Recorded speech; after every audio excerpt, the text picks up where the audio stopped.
లక్ష పాడి రైతు కుటుంబాల సంస్థ కరీంనగర్ డైరీ. కరీంనగర్ డైరీ పాలు మరియు పాల పదార్థాలు ఆర్డర్ చేసిన వెంటనే మీ ఇంటి వద్దకే కరీంనగర్ డైరీ యాప్ ని డౌన్లోడ్ చేసుకోండి. పూడూరు గ్రామ పంచాయతీలో ఉన్న అబిడి శ్రీనివాస్ రెడ్డి గారు ఉన్నారు. ఈ గ్రామ సర్పంచ్ అభ్యర్థిగా పోటీ చేస్తున్నారు.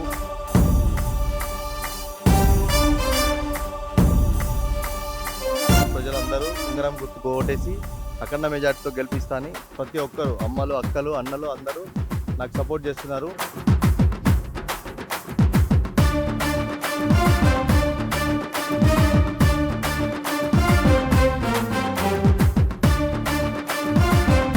సర్పంచ్ ఎన్నికల్లో భాగంగా మనం పూడూరు గ్రామ పంచాయతీలో ఉన్నాం. అబిడి శ్రీనివాస్ రెడ్డి గారు ఉన్నారు. ఈ గ్రామ సర్పంచ్ అభ్యర్థిగా పోటీ చేస్తున్నారు. మరి ఇక్కడ పరిస్థితులు ఎలా ఉన్నాయి, గ్రామ ప్రజలు ఎలాంటి సమస్య చెప్తున్నారు, ఒకవేళ గెలిస్తే ఎలాంటి అభివృద్ధి కార్యక్రమాలు చేస్తారు, ఇలాంటి విషయాలను ఆయన మాటల్లో మనం తెలుసుకుందాం. సార్ నమస్తే. ఎలా ఉంది పూడూరు ప్రజలు, ఏమంటున్నారు, ఎట్లుంది మీతోటి? పూడూరు ప్రజలందరూ ఉంగరం గుర్తుకు ఓటేసి అఖండ మెజార్టీతో గెలిపిస్తాని ప్రతి ఒక్కరు అమ్మలు, అక్కలు, అన్నలు అందరూ నాకు సపోర్ట్ చేస్తున్నారు. యాక్చువల్గా నేను వచ్చింది ఎందుకంటే పూడూరు రాతను మార్చడానికి, ఎందుకంటే నాకు రాజకీయంతో సంబంధం లేదు. యాక్చువల్ ఏంటంటే నేను సేవ చేయడానికి వచ్చిన. నేను ఎప్పటి నుంచో గిరి ప్రదక్షిణ కానీ ఎన్నో సేవా కార్యక్రమాలు చేస్తున్నాను. సో నాకు ఎందుకు ఈ దృష్టి పడ్డదంటే ఇక్కడ అన్ని లేఅవుట్ భూములన్నీ అమ్మేసుకున్నారు. గత పాలకవర్గం మొత్తం ఇక్కడ ఉన్న భూములన్నీ అమ్మేసారు. మనకి ఇక్కడ 50 ఏళ్ళ చరిత్ర గల ఖాదీ ఉండే, దాన్ని కూడా ఖతం చేసారు ఎందరో రాజకీయ నాయకులు. సో నా హృదయం చలించి నేను రావడం జరిగింది. సో ఇక్కడ ఎన్నో సమస్యలు ఉన్నాయి. సమస్యలు అన్నీ మర్చిపోయి ఖాళీ రియల్ ఎస్టేట్ కంపెనీ వేసారు పూడూరుని. సో అది మార్చడానికి వచ్చిన. ఇక్కడ సీసీ రోడ్లు సరిగా లేవు, డ్రైనేజీలు సరిగా లేవు, ఎవరికి ఉపాధి లేదు. చాలా మంది ఇప్పుడు బీడీ కార్మికులు ఉన్నారు ఇక్కడ. వాళ్ళు ఏంటంటే వాళ్ళకి పడతలేదు, బీడీ అనేది పడతలేదు. చిన్న చిన్న పరిశ్రమలు స్టార్ట్ చేసి వాళ్ళకి స్వయం ఉపాధి చేయాలని చెప్పి ఆశయంతో వచ్చిన.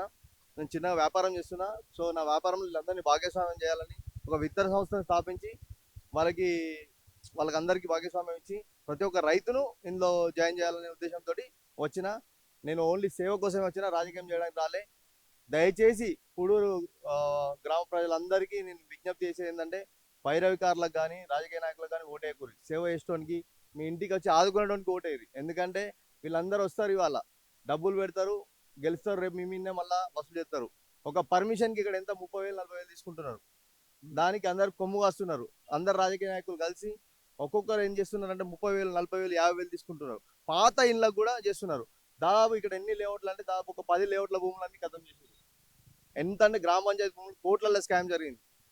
గత పాలకులు చేశారు, గత పాలకవర్గం చేసింది. సో అవన్నీ ఖండించడానికి, అవన్నీ మళ్ళీ రికవరీ చేయడానికి, సో గ్రామానికి ఉపయోగపడడానికి ఇక్కడ మామూలుగా శ్మశాన వాటికలు కూడా సరిగా లేవు. చాలా మంది ఇబ్బంది పడుతున్నారు. దాదాపు 16 కులాలు ఉన్నాయి ఇక్కడ. 16 కులాలు శ్మశాన వాటికలు లేవు. నేను సొంతంగా ఈ ఊరికి 5 గుంటలు జాగా ఇచ్చిన సాయిబాబు గుడికి, మరియు 28 గుంటలు శ్మశాన వాటికి ఇచ్చిన. కనీసం ఆ శ్మశాన వాటిక దగ్గర కనీసం స్నానం చేయడానికి కూడా గదులు లేవు. సో ఇవన్నీ మార్చడానికి వచ్చిన. మరియు అట్లే డ్రైనేజ్ వ్యవస్థ కూడా సరిగా లేదు. డ్రైనేజ్ వ్యవస్థ మొత్తం చేంజ్ చేసి లైట్లు కానీ, వీధి దీపాలు కానీ, అది కాదు ఇంపార్టెంట్ ఏంటంటే వీళ్ళందరికీ ఉపాధి కల్పించాలి. ఫస్ట్ ఏంటంటే మామూలు ఏమంటారు, గ్రామ సర్పంచ్ అంటే సీసీ రోడ్లు, డ్రైనేజ్లు అవన్నీ తోటి పాటు వాళ్ళు మనం ఊరు కూడా డెవలప్ కావాలి ఖచ్చితంగా. మళ్ళీ మీరు అంటే మొదటిసారిగా పోటీ చేస్తున్నారు కదా, మరి వేరే వ్యక్తులు, ప్రత్యర్థులు ఉన్నారు, వాళ్ళు అంతకుముందు చేసిన వాళ్ళు కూడా ఉండొచ్చు. సో వాళ్ళకంటే మెరుగ్గా మీరు ఏం చేస్తా అనుకుంటున్నారు? అదే నేను ఏం చెప్తున్నా అంటే స్వయం సహాయక బృందాలు ఉన్నాయి ఇక్కడ, ఎంతో మహిళా శక్తి ఉంది. వీళ్ళందరికీ ఏమంటే ఏదైనా ఉత్పత్తి కేంద్రాలు పెట్టి వాళ్ళకి వాళ్ళ వాళ్ళ చేతుల వాళ్ళ వాళ్ళ కాళ్ళ మీద వాళ్ళు నిలబడ్డట్టు చేయడానికి నేను కృషి చేస్తున్నా. మళ్ళీ ఇంకొకటి ఇక్కడ 80% పాపులేషన్ మొత్తం వ్యవసాయ కుటుంబం. నాకు ఏంటంటే దాని మీద బాగా అవగాహన ఉంది. నేను విత్తన సంస్థలో పనిచేసిన కాబట్టి ఒక విత్తన సంస్థని స్థాపించి ఇక్కడ అందరి ప్రజల భాగ్యస్వామ్యం చేత ప్రజల భాగ్యస్వామ్యం చేత ఒక విత్తన సంస్థ ఏర్పాటు చేసి వీళ్ళందరూ భాగ్యస్వామ్యంతో విత్తనం తయారీ కేంద్రం పెట్టి మన దేశానికి ఎగుమతి చేయాలనే ఉద్దేశంతో వచ్చిన. మీరందరూ నాకు అవకాశం ఇచ్చి నన్ను గెలిపియాలని ఉంగరం గుర్తు ఓటేసి మీ అందరికి ప్రార్థిస్తున్నాను. యువకుల గురించి ఏం చెప్తారు? యువకులు ఎక్కువ ఉంటారు కదా విలేజ్ లో, మరి వాళ్ళకి ఎలాంటి ఉపాధి కలిగిస్తారు? ఇక్కడ యువకులు ఏం చేస్తున్నారంటే పాపం చాలా మందికి ఉపాధి లేదు. వాళ్ళకు కూడా శిక్షణ ఇప్పించి వాళ్ళకి ఒకటి ఏంటంటే వ్యాయామశాల ఏర్పాటు చేస్తా, ఓపెన్ జిమ్ కానీ, మరి ఇంకోటి కోర్టులు, టెన్నిస్ కోర్టు కానీ, వాలీబాల్ కోర్టు కానీ వాళ్ళకి వేసి వాళ్ళను బయట దృష్టి మళ్లించకుండా వాళ్ళ చదువు మీద, వాళ్ళ ఏంటంటే సాఫ్ట్వేర్ కంపెనీలో ఉన్నాయో చాలా మంది నాకు తెలిసిన ఫ్రెండ్స్ ఉన్నారు అమెరికాలో, అక్కడిక్కడ. వాళ్ళందరినీ ఉపయోగించుకొని సాఫ్ట్వేర్ శిక్షణ ఇప్పించి వాళ్ళ సాఫ్ట్వేర్ జాబులు కానీ, మరి మార్కెటింగ్లో కూడా నాకు చాలా మంది తెలుసు. నేను ఒక 15 కంపెనీలకు డిస్ట్రిబ్యూషన్ ఉన్నాను. ఆ కంపెనీలలో ఉద్యోగాలు పెట్టేయడానికి నేను ఖచ్చితంగా కృషి చేసి వాళ్ళందరికీ తోడ్పడతాను. మీ సొంత ఖర్చులతోటి గ్రామానికి ఇంతకుముందు ఏమైనా పనులు చేసినవి ఉన్నాయా? చేసినాను తప్పకుండా. ఇప్పుడు కొండగట్టు గిరిప్రదక్షిణ ఉంది కదా, అది స్టార్ట్ చేసింది నేనే. అంతకుముందు ఇక్కడ సాయిబాబు గుడికి 5 గుంటలు జాగిచ్చినాను. అంతకుముందు 28 గుంటలు మా తాతగారి జ్ఞాపకార్థం శ్మశాన వాటికి ఇచ్చినాను. కనీసం దాన్ని డెవలప్ చేయలేదు. సో ఇప్పుడు ఉద్దేశంతో ఏంటంటే అందరికీ రావాలని చెప్పి శ్మశాన వాటికలు కానీ ఇవన్నీ ఉండాలని చెప్పేసి, మరియు సీసీ రోడ్లు సరిగా లేవు, డ్రైనేజ్ వ్యవస్థ సరిగా లేదు, చెత్త నిర్వహణ కూడా సరిగా లేదు.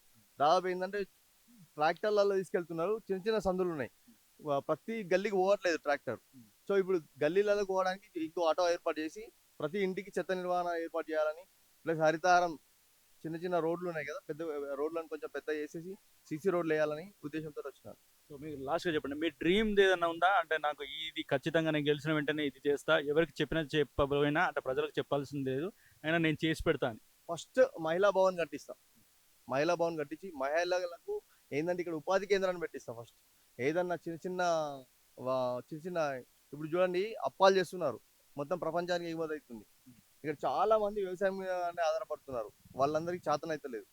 సో చిన్న చిన్న పరిశ్రమలు ఏర్పాటు చేస్తా. ఇంకొకటి ఏంటంటే కొవ్వొత్తులు కానీ, మామూలుగా కర్పూరం కానీ, మామూలుగా గోపేడతో వేస్తున్నారు, గోదావరితో ఎన్నో వేస్తున్నారు.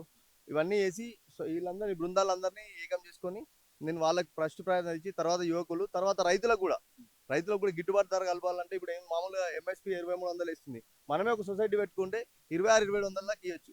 మనమే ఉత్పత్తి చేసి ఇంకా వేరే మండలాలకు కానీ వేరే ఊర్లకు కానీ మనం సప్లై చేయొచ్చు.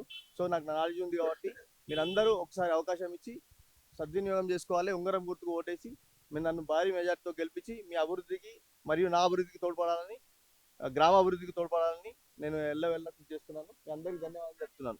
Thank you sir. అది అయితే సర్పంచ్ అభ్యర్థిగా నేను ఇప్పుడు నిలబడ్డాను. నన్ను గెలిపిస్తే ఖచ్చితంగా ఇక్కడ ఉన్న ప్రజలకు న్యాయం చేస్తానంటున్నాం. ముఖ్యంగా మహిళలకి ఏదైతే ఇది విత్తనాల ఫ్యాక్టరీ అది పెట్టేసి వాళ్ళకు ఉపాధి కలిగించే విధంగా, ఎవరైతే యువకులు ఉన్నారో వాళ్ళకు కూడా ఇక్కడ ఉపాధి కరువు అయిపోయింది, వాళ్ళకు కూడా ఉపాధి కల్పించే విధంగా నేను చూస్తాను. డ్రైనేజు నీటి సమస్యలు కానీ ఏమున్నా కానీ త్వరితగతంగా నేను పూర్తి చేస్తా అంటున్నాను. మళ్ళీ తన సొంత ఖర్చులతోటి ఏదైతే 5 గుంటల భూమి కావచ్చు, లేకపోతే ఇంకా శ్మశాన వాటికి సంబంధించిన ఏ సొంత ఖర్చులతో చేసినాయని కూడా ఆయన ఆల్రెడీ చేసి ఉన్నాడు. కాబట్టి నాకు తెలిసి ఇక్కడ పరిస్థితులు ఏంది అని చెప్తున్నారు. ఇప్పుడు మాత్రం గెలిపిస్తే ఖచ్చితంగా ఇంకా దానికంటే మెరుగ్గా అభివృద్ధి చేస్తానని శ్రీనివాసరెడ్డి గారు చెప్తున్నారు. సో ఇంకా పూడూరు ప్రజల నిర్ణయం ఎలా ఉంటుందో మనం కొన్ని రోజుల్లో చూస్తాం. సో ఇప్పటికైతే ప్రస్తుతానికి శ్రీనివాసరెడ్డి గారు ఖచ్చితంగా అభివృద్ధి చేస్తానని ఘంటాపథంగా తెలియజేస్తున్నాడు. మీ పేరు? రాజిరెడ్డి నా పేరు.